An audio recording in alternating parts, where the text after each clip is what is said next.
मेरा नाम गायत्री तुकाराम पाटिल है। मैं जलगांव महाराष्ट्र से हूँ। कहीं बैठी हूँ बाहर दिला सकती। मेरा नाम गायत्री तुकाराम पाटिल है। मैं जलगांव महाराष्ट्र से हूँ। कहीं बैठी हूँ बाहर दिला सकती। इन्होंने पत्र में लिखा है, मेरा एक प्रश्न है गुरु जी आपसे, क्या विधवा स्त्री शिव को जल नहीं चढ़ा सकती? क्या विधवा स्त्री शंकर के मंदिर नहीं जा सकती? क्या विधवा स्त्री पशुपतिनाथ व्रत नहीं कर सकती?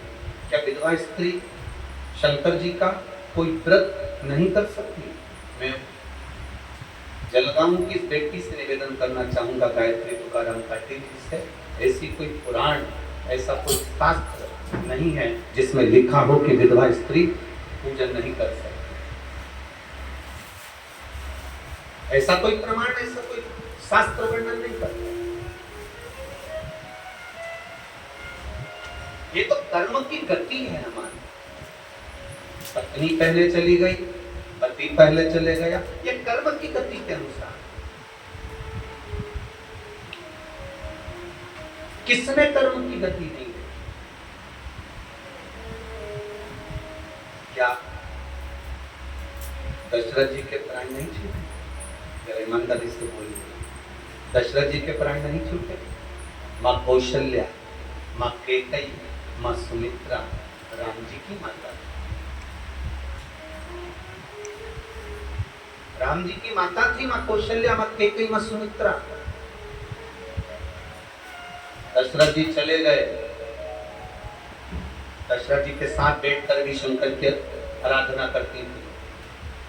और राम जी वन चले गए, भरत जी कुटिया बना कर रहने चले गए, शत्रुघ्न जी उनकी सेवा में चले गए, लक्ष्मण जी उनकी सेवा में चले गए।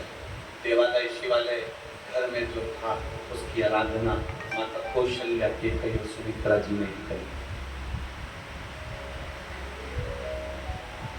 और जब राघव जी आ गए, अयोध्या का राज्य स्थापित हो गया, राम राज्य स्थापित हो गया।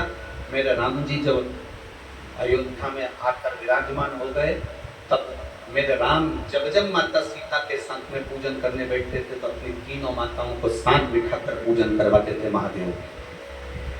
मेरे शंकर भगवान की आराधना तीनों माताओं को साथ बिठाकर करवाते। कौन शास्त्र कह रहा है कि वेदव्य नारी पूजन नहीं कर सकती? कौन शास्त्र कह रहा है? ये तो दुनिया ने अपने अपने एक नियम बना दिया, उसूल बना दिया। ये हम नहीं मान सकते। मेरा शंकर नहीं मानता, मेरा उग्रदानी नहीं मानता। क्यों नहीं मानता? क्योंकि पार्वती जी भी एक जगह पर वेदव्य बनी है, विधवा बनी है।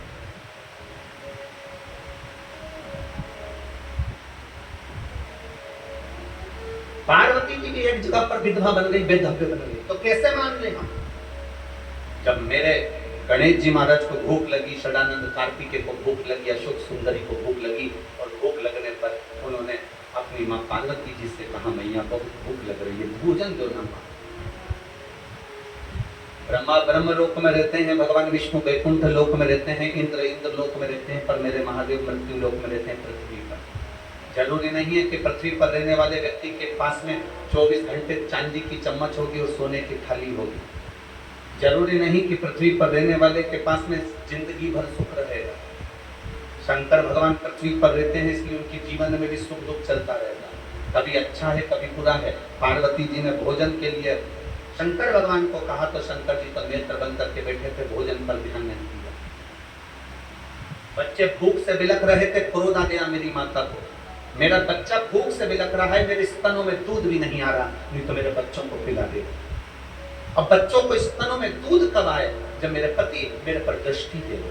अब करूं क्या? पति को मौन होकर तब साधना में लीन थे। बच्चों को भूख से बिलखती हुई देखकर माँ पार्वती जी ने शंकर भगवान को उठाया और निगल गई। शिव जी को निगल गई माँ, और पार्वती जब शंकर भगवान को निगल गई, चारों तरफ हाहाकार मच गया कि भोलेनाथ ना जाने कहां। सबने माता पार्वती जी की स्तुति करी। तब शंकर भगवान को प्रकट करने के लिए पार्वती जी ने अपने शरीर से धुआं प्रकट करा। धुआं प्रकट करा तो शिव जी का नाम ध्रुमवान हो गया और पार्वती का नाम ध्रुमावती माता हो गया।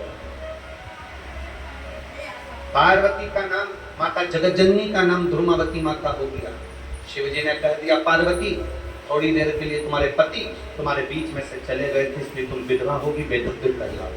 ध्रुमावती की मूर्ति आज भी बिना श्रृंगार के, बिना मंगलसूत्र के, बिना चूड़ी के, बिना मांग में सिंदूर के, बिना मंगलसूत्र के, कोई लाल साड़ी माता को नहीं पहनाई जाती, पाँव में बिछुड़ी नहीं पहनाई जाती, गले में मंगलसूत्र नहीं बांधा जाता, मांग में बिंदी नहीं रहती, मांग में सिंदूर नहीं रहता ध्रुमावती माता के।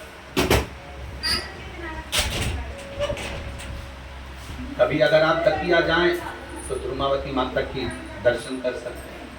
कभी आप जबलपुर के पास में जाएं धुमा गांव तो